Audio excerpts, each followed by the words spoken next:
කාශ්වී වෙජි සමග එකතු වූ ඔබ සැමව සාදරයෙන් පිළිගන්නවා. අද මෙතන සූදානම් කරලා තියෙනවා කොහොමද ඉතාමත්ම රසවත් වගේම ගුණවත් නිවිති සහ පරිපෝක් ව්‍යංජනයක් කොහොමද ඉක්මනින් පිළියෙල කරගන්නේ කියලා. කාශ්වී වෙජි අපි හැම විටම අරන් ඉන්නේ ඉතාමත්ම ගුණවත් ඒ වගේම රසවත් වගේම කුඩා දරුවන්ටත් මනා පෝෂණයක් ලබා දෙන ඉතාමත්ම ඉක්මනින් පිළියෙල කරගන්න පුළුවන් ආහාර ද්‍රව්‍ය පමණයි. එතකොට අද මම ඉදිරිපත් කරන්නේ මෙතන මම ලෑස්ති කරලා තියෙනවා තම්බලා වතුර පෙරාගත්ත පරිප්පු. මෙතන තියෙනවා කෝප එකමාර පමණ. ඒත් එක්කම මම පාවිච්චි කරනවා අබ ස්වල්පයක්. ඒත් එක්කම මෙතන තියෙනවා 3-5 කහ මිරිස් සහ ලුණු සාමාන්‍යයෙන් අපි පාවිච්චි කරන දේවල්. ඒත් එක්කම මෙතන තියෙනවා මම පාවිච්චි කරන්න සූදානම් කරගෙන හීනියට ලියාගත්ත ලුණු ඒත් එක්කම කරපිංචා සහ සුදු ලුණු ප්‍රමාණයක් හීනියට කපාගත්ත තක්කලි ගෙඩියක් මේකේ තියෙන ගුණාත්මක බව තව වැඩි කරගන්න ඒත් එක්කම නිවිති මෙතන තියෙනවා කොළ 4-5ක් පමණ ඉතාමත්ම කුඩාවට ලියාගෙන උකු පොල් කිරි ප්‍රමාණයක්. දැන් අපි බලමු කොහොමද මේක අපි පිළියෙල කරගන්නේ කියලා. තාච්චියකට තෙල් ස්වල්පයක් දමා රත් වීගෙන එනකොට මම පළවෙනිම එකතු කරනවා අපේ අඹ ස්වල්පය. ඒත් එක්කම මේකට දානවා මම ලයිස්ට් කරගත්ත මෙතන සුදු ලුණු සහ කරපිංචා මිශ්‍රණය. මේ මිශ්‍රණය හොඳින් කලවම් කරලා ඒකට මම එකතු කරනවා අපි ලෑස්ති කරගත්ත 3-5 තේල් පොතේම ලුණු මිශ්‍රණය. මේ මිශ්‍රණය තැඹීගෙන එනකොට මම එකතු කරනවා අපේ නිවිති ප්‍රමාණය එකතු කරනවා. නිවිති ටික දාලා අපි මේකට කරවම් කරද්දී මම දානවා එකට අපි සූදානම් කරගත්ත තක්කලි ප්‍රමාණය.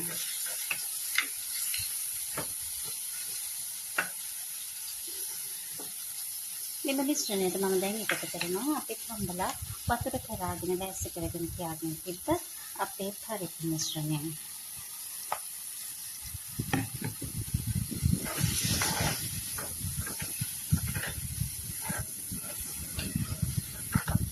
නිවිති සහ පරිප්පු මෙම සංයෝගය මම දන්නවා බොහෝ කාලයක පිටන් ලාංකීය දිනචර්යාවල බොහෝ විට රසවත්ම ව්‍යංජනයක් වෙච්ච බව.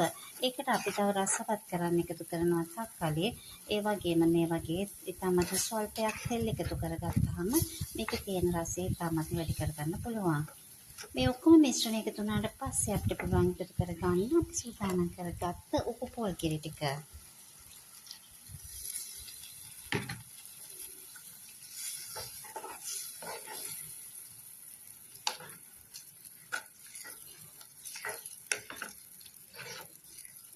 කුඩා දරුවන්ට වගේම ඕනෑම වයසක අයටත් ඉතාමත්ම ගුණදායක වගේම රසවත් මෙම ව්‍යංජනය සාමාන්‍යයෙන් දිනපතා හරි ගන්න පුළුවන් නම් මේ නිවිතිවල තියෙන යකඩ ප්‍රමාණය මේ ආහාරයත් එක්ක එකතු වුනහම පරිප්පු සහ තක්කලි මද ගින්නේ රත් වෙලා ලැබෙන එකකින් ලැබෙන අධික පෝෂණය බොහෝ විට අමන්ද පෝෂණය අපේ ළමයින්ගෙන් ඈත් කරගන්න අපිට උදව් කරනවා.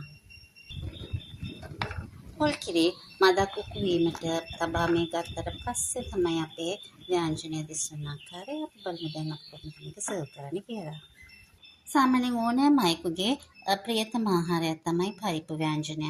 මේ පරිප්පු ව්‍යංජනය මේ වගේ තවත් රසවත් සහ ගුණවත් කරන්න පුළුවන්.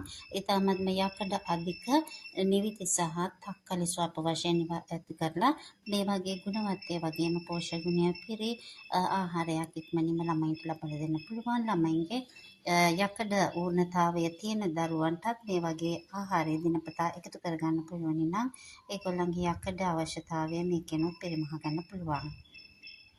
කාශ්වී වෙජි සමග එකතු වෙච්ච ඔබ සැමට ඉතාමත්ම ස්තුතියි. අපි නැවතත් මෙවැනි වීඩියෝකින් හමු වෙමු.